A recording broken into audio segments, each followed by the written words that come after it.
أعوذ بالله من الشيطان الرجيم بسم الله الرحمن الرحيم۔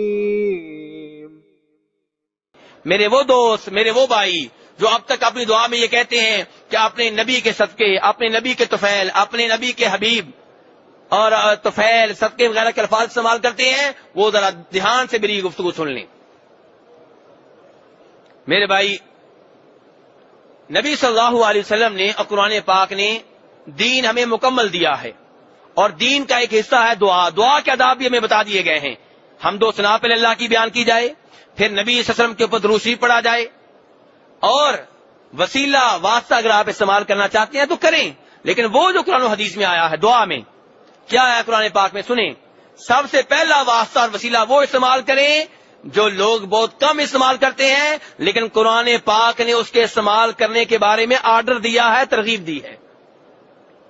لیکن افسوس یہ ہے، ہمارا رویہ یہ ہے کہ وہ وسیلہ واسطہ جس کے بارے میں قرآن پاک کہتا ہے دعا میں استعمال کرو، وہ ہم بہت کم استعمال کرتے ہیں، اور وہ وسیلہ واسطہ جس کی دلیل قرآن و حدیث سے نہیں ملتی، پورے کا پورا ملک استعمال کرتا ہے۔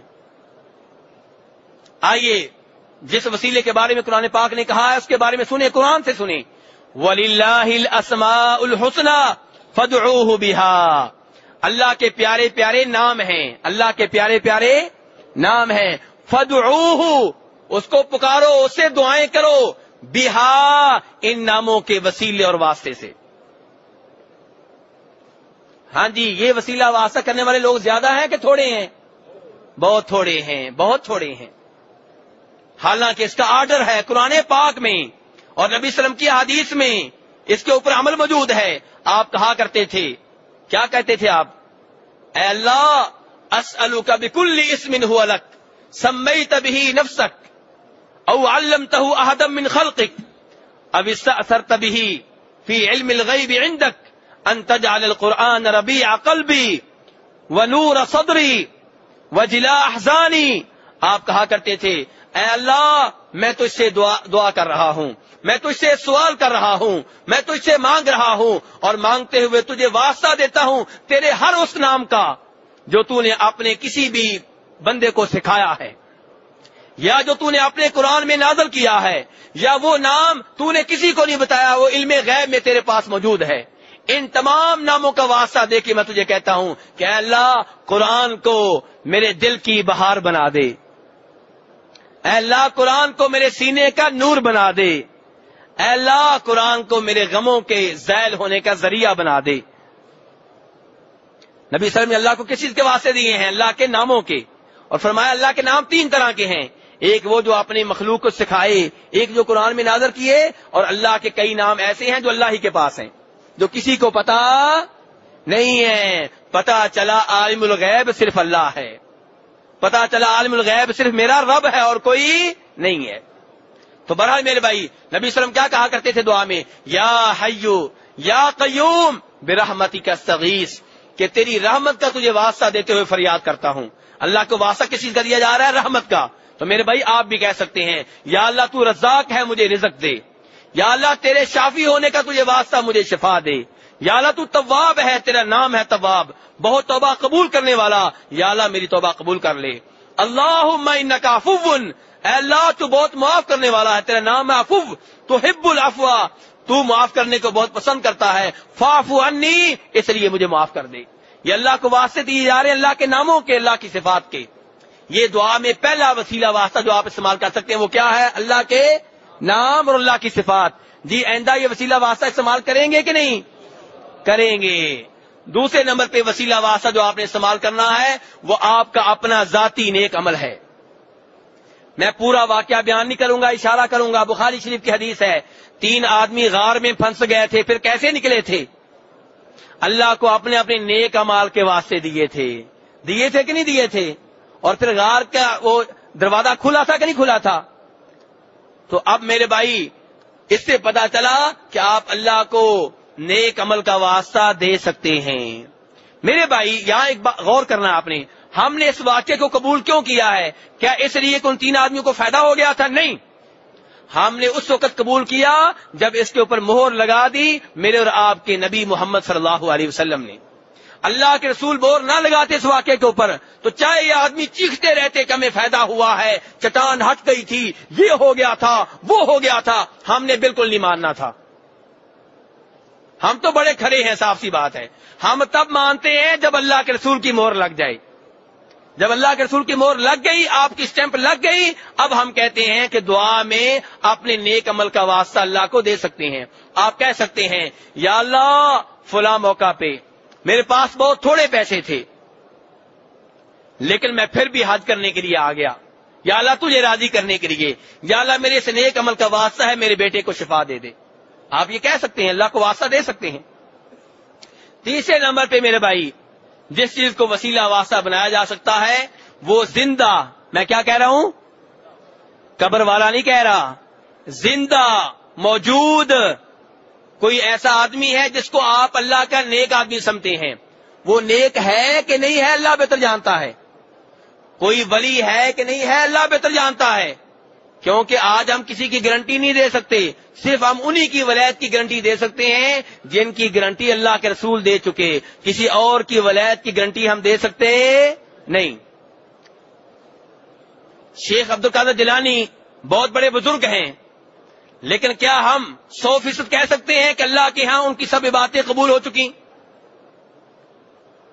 اللہ بہتر جانتا ہے. لیکن ہمیں لگتا یہ ہے ان کے کردار سے کہ اللہ کے نیک بندے ہیں, لگتا یہ ہے کہ اللہ کے بہت عبادت کرنے والے تھے, لیکن کیا واقعی وہ ولی تھے, واقعی جنتی تھے؟ یہ ہم معاملہ اللہ کے ثبوت کرتے ہیں, اللہ کا اختیار ہمارا اختیار نہیں ہے. امید کرتے ہیں کوئی جنتی ہوں گے, امید کرتے ہیں, لیکن سٹیمپ نہیں لگا سکتے. ٹھیک ہے میرے بھائی, لگتا ہے مجھے یہ عقیدہ بھی صاف کرنا پڑے گا کیونکہ آپ کے سر تھوڑے سے ہل رہے ہیں, صحیح نہیں ہل رہے. بخاری شریف کی حدیث ہے, کس کتاب کی؟ بخاری شریف کی حدیث ہے. غزوہ خیبر ہے, خیبر کی لڑائی کا موقع ہے. خیبر مدینہ کے قریب ہی ہے, یہاں کا موقع ہے.